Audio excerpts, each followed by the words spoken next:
Et rêver est fantastique. Une personne, un peuple qui ne rêve pas, c'est une personne morte. Une société qui s'est dit incapable de rêver parce qu'elle veut être pragmatique, c'est une société qui n'a pas de devenir. Si on ne rêve pas, on ne construit pas le futur. Bon, si on est ici ce soir, c'est parce que je voudrais vous raconter une histoire pour commencer la conversation. C'est une histoire d'il y a quelques jours.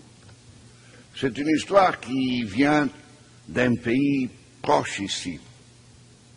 Le rapport du Government Accountability Office des États-Unis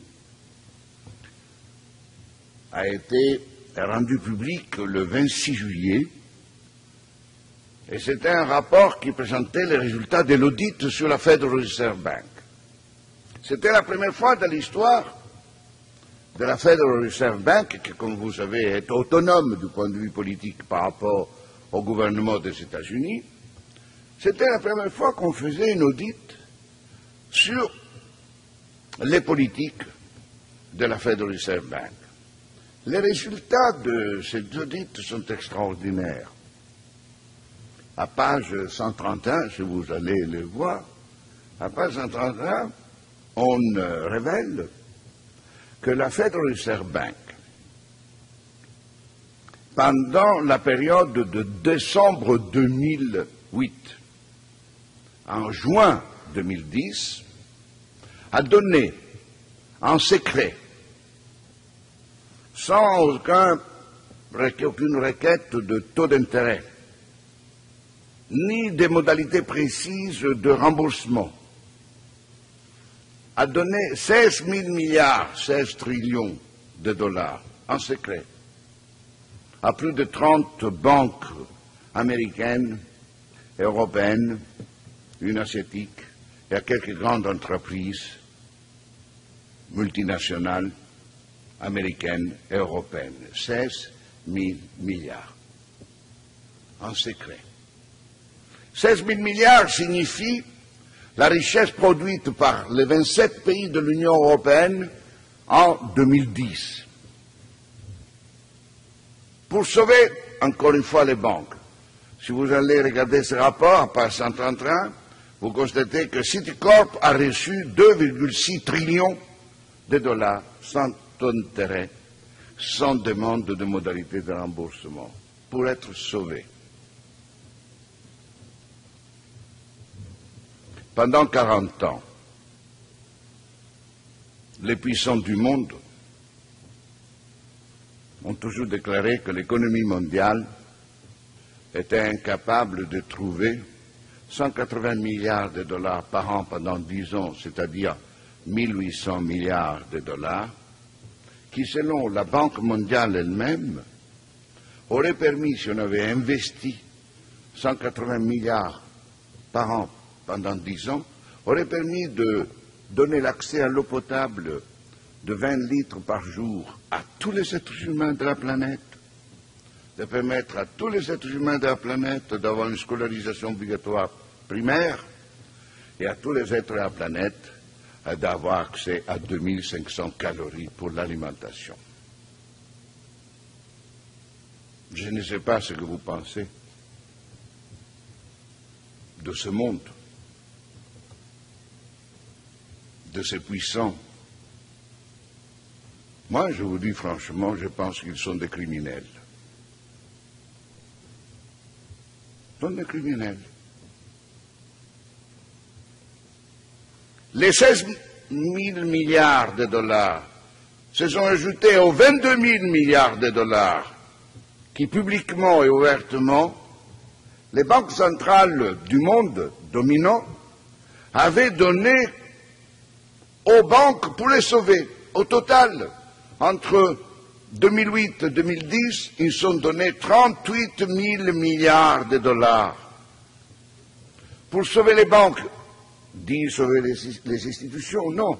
Sauver les banques signifiait sauver la valeur du capital financier possédé par les actionnaires de ces banques Et c'est tout. Et non pas pour dire, je vous donne l'argent pour que vous fassiez des crédits, pour investir alors dans la construction d'aqueducs, dans les hôpitaux, dans les écoles, etc., etc. Non, simplement pour maintenir à un niveau acceptable pour les puissants la valeur de leur avoir financier déposité dans les banques. Et qui avaient été à l'origine de la crise économique et qui sont à l'origine depuis 40 ans des dévastations économiques, environnementales, humaines du monde, et c'est eux qui sont sauvés. Et après on accuse, de manière scandaleuse, avec un, excusez-moi l'expression, un culot inacceptable, on accuse les dépenses publiques d'être à l'origine des crises économiques.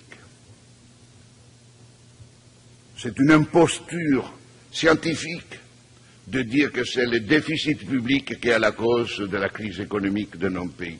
Et c'est une imposture, une violence criminelle de vouloir aujourd'hui dire à la Grèce, à l'Espagne, à l'Italie, au Québec, au Canada, aux États-Unis, à l'Allemagne, à la Russie, qu'elles doivent diminuer les dépenses publiques et que le déficit public doit se retenir dans des conditions de limites bien précises qui sont définies par des banques centrales dont l'objectif est simplement de maintenir la valeur financière des capitaux dont eux-mêmes, en tant qu'actionnaires, possèdent. C'est une histoire extraordinaire. C'est une histoire que j'espère ne vous fera pas dormir cette nuit. Et si vous dormez, vous êtes extraordinairement mauvais.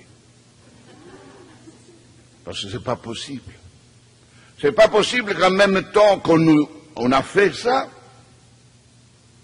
on nous dit maintenant que désormais le taux de chômage structurel, qu'on appelle frictionnel, que jadis dans les années 50-60 dans le monde occidental on considérait d'être 3, maximum 4%, eh bien maintenant on nous dit que c'est inévitable que le chômage structurel soit à 2 chiffres, soit autour de 10, 12%.